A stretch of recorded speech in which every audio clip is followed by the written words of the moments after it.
So, Chris, you're stepping into a role vacated most recently by Brian McClellan, who won a Stanley Cup here. And before that, you touched on George McPhee. He held that seat for 17 seasons. He helped assemble a lot of that Stanley Cup winning team. How much influence have they had on your career, and how much pressure do you feel to continue with their vision and what they've established here in Washington over the last 25 years? Yeah, well, a ton of influence both on my career. I mean, obviously George was the one that first gave me my opportunity and was really great about welcoming me in and making me feel like a part of it. And then Mac all along, even before he was GM, I mean, he was running the pro scouting staff when he approached me when there was an opening to come over and start doing that. And then as GM, I mean, him and I have worked very closely together.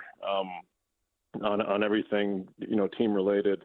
And I really feel like as a person and as a manager, he's a guy that I've learned a lot from about how to run a successful organization and how to treat people. And so a huge influence on me, which is why I'm really excited that, we've kind of set up this tandem here going forward, which I think a lot of teams around the league are starting to do. And you're going to see more of it where you have kind of a president of hockey ops that usually is a guy that's been the GM in the past, and then another guy that's the GM that's kind of doing the day-to-day legwork, and those two working together kind of set the tone and the direction and the strategy for the team. All right, we're talking to Chris Patrick, new GM of the Washington Capitals. He's been with the Capitals for a long time, starting in the scouting department, 16, 17 years ago. And now he's the guy. And just, the other three teams in town, Chris, as you know, are kind of in a rebuild because you're seeing it with the Nats, right? They're very young. You should have seen the lineup last night, man. They were all like 25 years old, 24, 25 years old. You're seeing it with the Wizards, obviously, all right? With the Skins / Commanders, you're kind of seeing it. I mean, new coaching staff, and, man, they completely rebuilt their rosters, like 30 new guys. But I don't get the feeling that you guys would be in that rebuild. I mean, you've made some moves. You traded Darcy for Pierre-Luc Dubois to get some offense. I can't pronounce the other guy's name who came in from Calgary. You traded a draft pick. Mangiapane. Is that pretty close? Yeah. That's not bad, right? That's not. He's the original bread man. Everybody thinks Panarin's the bread man, but Mangiapane's the original bread man. Yeah. You got another goalie from Vegas, Logan Thompson. Logan Thompson. So kind of talk about the moves you guys have made, because you clearly aren't in a rebuild. You're trying to acquire some offense and some better players through these trades. So just kind of talk about where you see the roster right now, including the guys you added. Yeah, so I think it starts with some of the younger players that were already in our system kind of heading into this offseason. I mean, I think this past season you saw Connor McMichael and Alexei Protas take steps, right? They played a full season in the NHL. They played big roles and got to play some playoff games in a really tough environment against a really good team. Marty Faravari seems like he's been around forever, still a young guy that plays heavy minutes for us. And then you kind of have the next wave, both age-wise and kind of where they are on their path coming. 3 or 4 guys that just won a Calder Cup in Hershey.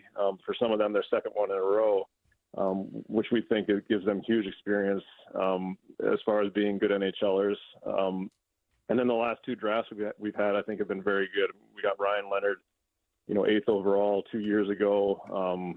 Went and won a gold medal for the World Juniors last year. Played in the World Championships against the men. Was 1 game away from winning it all at BC. It looks like he's going to be a very good Washington Capital for a long time.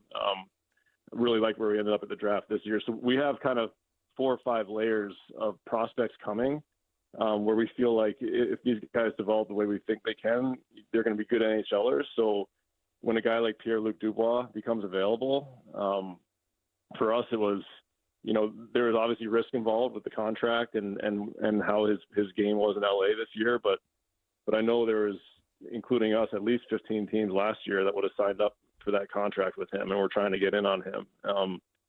For whatever reason, we think we did our research and understand why it wasn't a fit in LA. And we think he'll come here and do a really good job for us. And then you got a 26-year-old player that's got size, got some skill, got a little snarl, and can maybe be a top 6 center for us for the next 7 years. So I think there's a lot of pieces in place that if we're smart about the players we add, and if we get guys that play within our system and play the way Carbs wants to play, we can have a competitive team. And I think there's examples around the league of teams that have been able to make this kind of transition.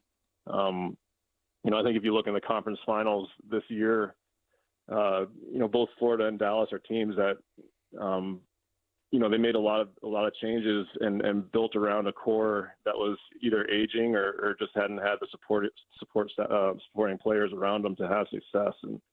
And even if you look at the last two expansion teams and the expansion draft rules, the rules are set up that basically they should be taking kind of like third line players and number 5D.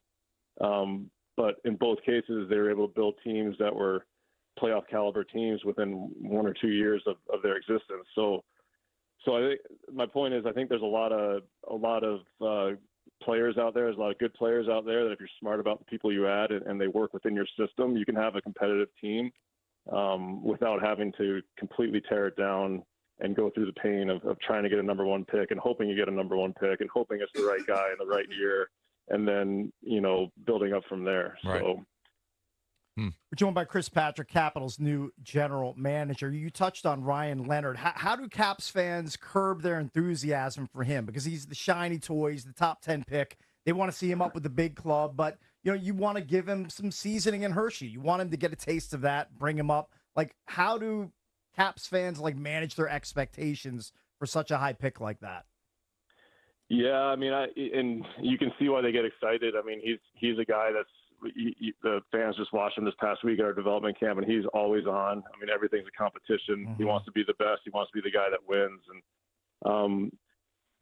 I think manage your expectations, curb your enthusiasm. I think it's okay to be excited about him.